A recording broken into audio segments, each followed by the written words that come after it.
சுமை வருக. இந்த கவியரங்கு வந்திருக்கும் நல்ல உள்ளங்களை வாழ்த்து வரவேற்கிறேன்.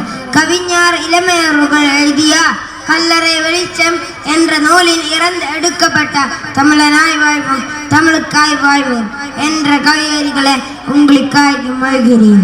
தமிழ் தான் எங்கில் தாய்மொழி, தமிழனுக்கு இதுவே உயர்மொழி.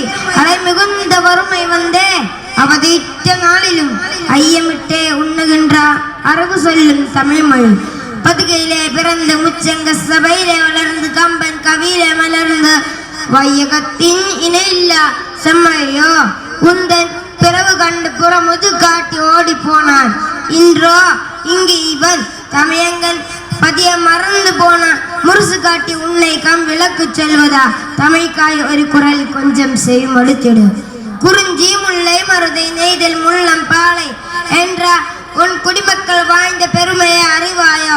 குடிக்காய் குடிமுல்லைக்காய் தன் பெயரையே தானந்த பாரியை நீ மறிவாயோ?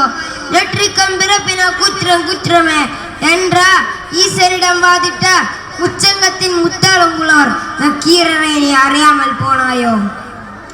இரண்டடி 7 சீறுகள் உலக பொதுமறையால் திருக்குறள் இயல்பிலும் விளக்கியவும் பிணிந்த நீதினு எம்மை என் வாழ்வின் வள்ளுவன் தந்து பக்ஷி இலக்கியனும் வரும்புறந்திருக்க மறுபுறம் காப்பியம்.